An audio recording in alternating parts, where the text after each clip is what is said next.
بسم اللہ الرحمن الرحیم۔ السلام علیکم ورحمۃ اللہ۔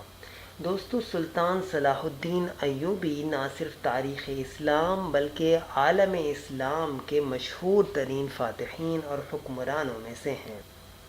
سلطان صلاح الدین ایوبی کی ایک خواہش یہ تھی کہ فلسطین کو صلیبیوں سے پاک کرے۔ اس کی یہ خواہش پوری ہوئی۔ اس کی دوسری خواہش یہ تھی کہ فتح فلسطین کے بعد فریضہ حج ادا کرے، مگر اس کی یہ خواہش پوری نہ ہو سکی۔ دوستو، سلطان صلاح الدین ایوبی مصر، شام اور فلسطین کا سلطان یعنی بادشاہ تھا، جس کے قدموں میں سلطنت کے خزانے تھے۔ لیکن سلطان صلاح الدین ایوبی اپنی ساری زندگی ایک بھی حج ادا نہ کر سکا۔ اس کی وجہ کیا تھی؟ مورخین نے لکھا ہے کہ اس کی وجہ بیماری نہیں تھی، بلکہ یہ کہ اس کے پاس اتنے پیسے نہیں تھے کہ اس کی ذاتی جیب اس کی اجازت دیتی کہ وہ حج کو جا سکے۔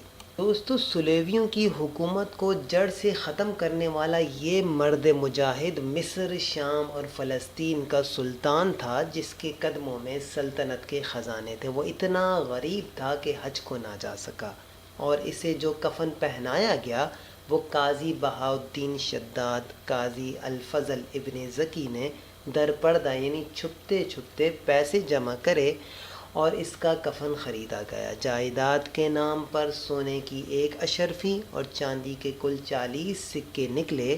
کل جائیداد اتنی بھی نہ تھی کہ اس کے جنازے کے اخراجات ادا ہو سکتے۔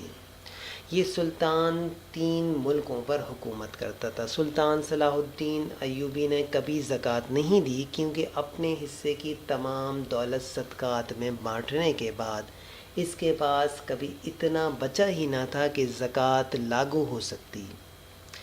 سلطان صلاح الدین کے پاس نہ کبھی مال اکٹھا ہوا، نہ ہی اس کی ذمہ داریوں نے اسے اتنی مہلت دی کہ وہ مال جمع کرتا پھرے۔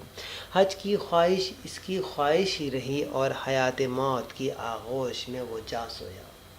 اللہ پاک ہمیں بھی ایسے حکمران نصیب فرمائے۔ السلام علیکم ورحمۃ اللہ۔ اپنا خیال رکھیے گا۔ ویڈیو اچھی لگے تو اس کو شیئر کیجیے گا۔